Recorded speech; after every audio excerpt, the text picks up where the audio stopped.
everybody, welcome again in our fourth lecture in the Understanding Basic ECG series. In this lecture, we will discuss together the ECG waves. We agreed previously that the ECG is formed of certain waves, P, Q, R, S, T, and they represent the atrial depolarization, ventricular depolarization, and the ventricular repolarization.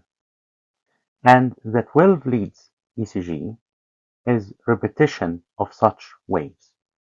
And we notice that the waves are positive in certain leads and they are negative in other leads. And in this lecture, we will understand how do this happen. We need to understand a few principles at the start. First of all, if we have force in a direction, we call it vector. And the electric waves are forces in direction. If the force is in the direction of the electrode, like this, it will give positive deflection.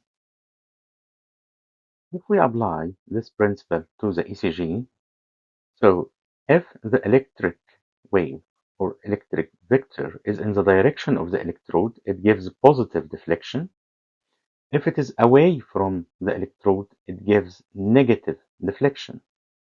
If it is perpendicular 90 degrees, the net result would be isoelectric deflection or zero deflection. But in reality, we don't find a flat line in such leads because while the vector could be perpendicular to the electrode, but there are other vectors in the heart stimulating the rest of the myocardium.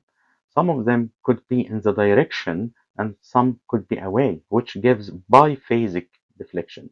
And this is the reason we find that in perpendicular forces, you get biphasic deflection, as we will understand in the next part.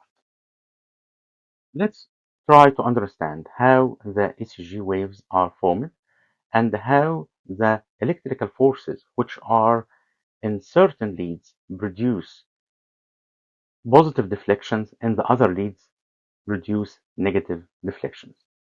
So all start from here, from SE node, electrical impulse is formed and spread through the atria to the AV node, AV bundle, left bundle, right bundle, and then Purkinje fibers and the myocardium.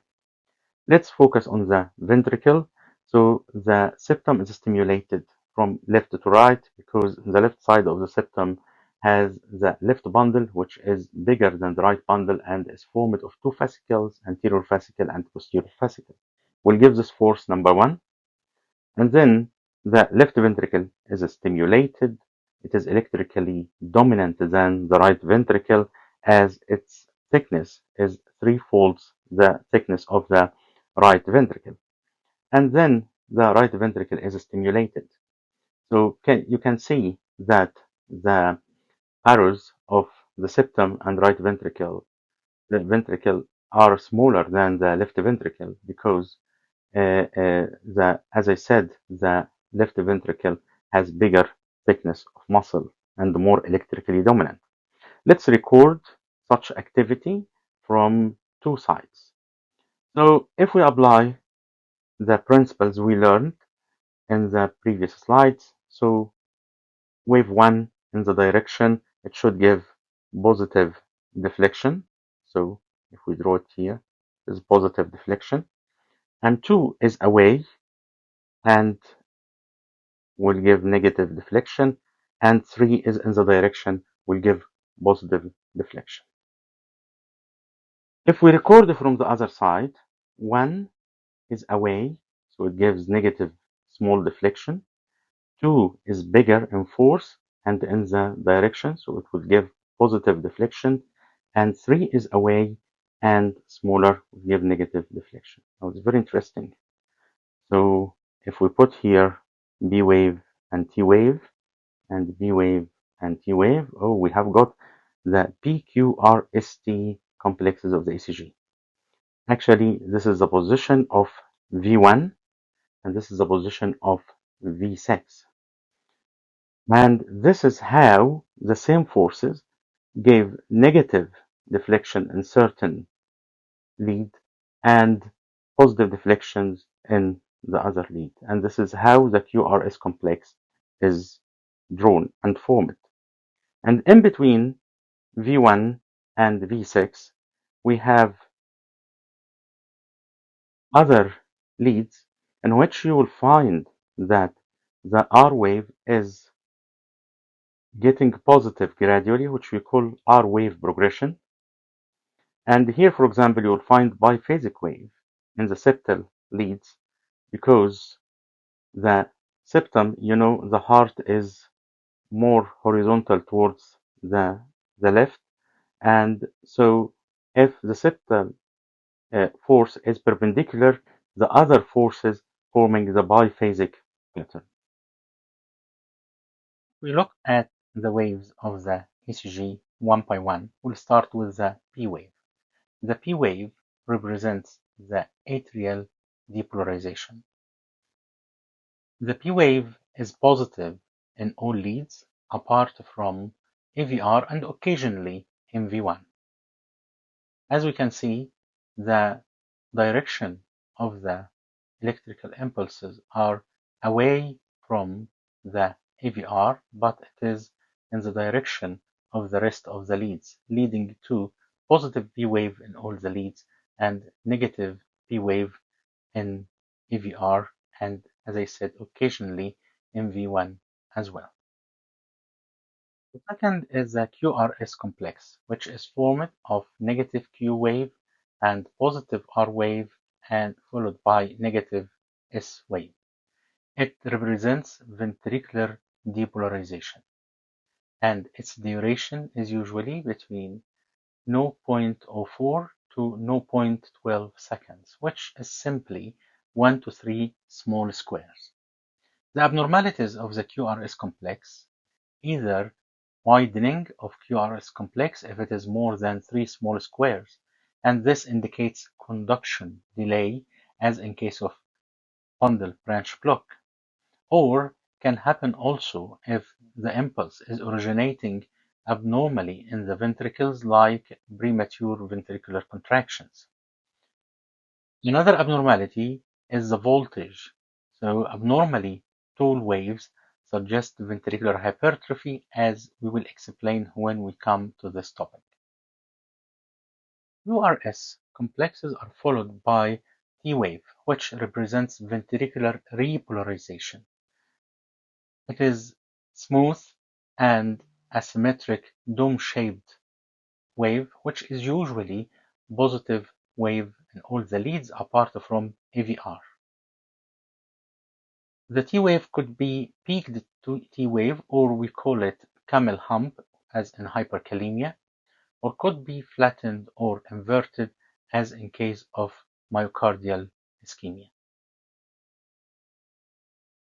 Besides the waves, we have intervals and segments. So we have the PR interval, which starts from the start of the P wave and ends at the start of the Q wave. It represents the atrial depolarization plus the AV conduction delay. Its duration is between 0.12 to 0.2 seconds, or simply 3 to 5 small squares. Abnormality of the PR interval, it could be too short, less than 3 small squares, like in case of pre-excitation syndrome, like Wolff-Parkinson-White syndrome, where there is an accessory bundle conducting the electrical impulse between the atrium and ventricle, and in this case there is no atrioventricular delay, which will lead to short PR interval. Also, it could be too long, more than 5 small squares, due to delayed conduction as in AV block. The QRS ends by the S wave, and following the S wave there is the ST segment. ST segment starts from the end of the S wave and the beginning of the T wave. The ST segment is normally isoelectric. So the abnormalities would be elevated ST segment or depressed ST segment. Elevated ST segment can happen in myocardial infarction or pericarditis, and depressed ST segment happens also in myocardial ischemia.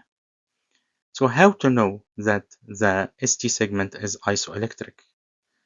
We compare the ST segment position with the PR segment preceding the QRS complex.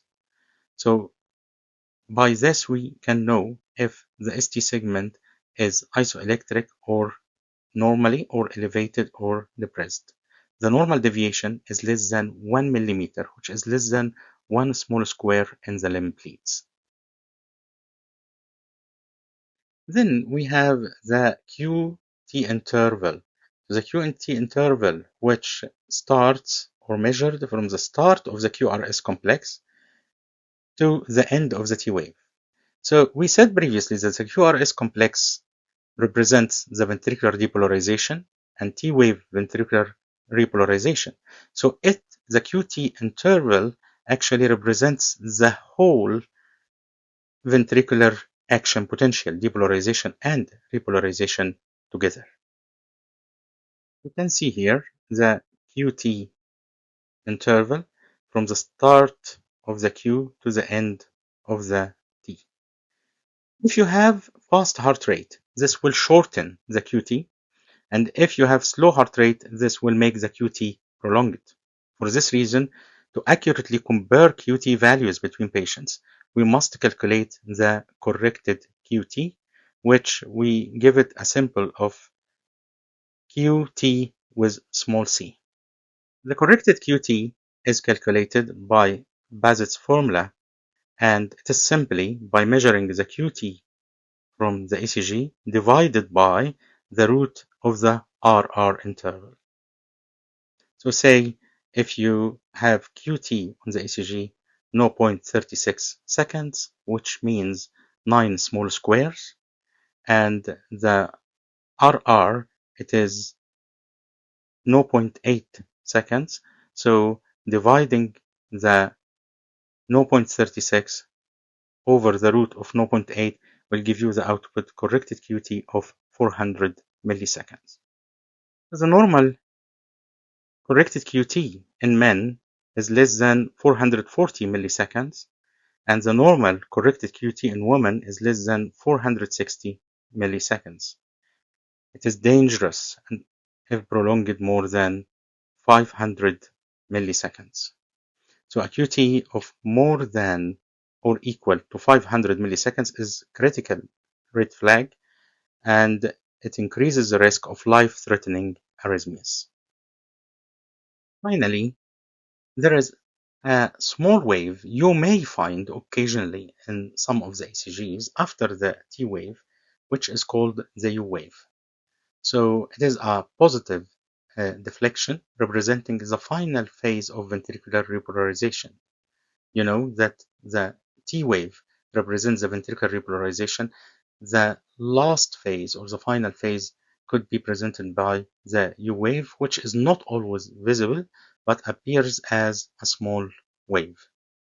If the U wave becomes larger than the T wave, suspect severe hypokalemia or drug-induced repolarization abnormality. However, it is very rare, but you may see it occasionally. We'll see you again next lecture in explaining the cardiac axis and how to calculate and measure it.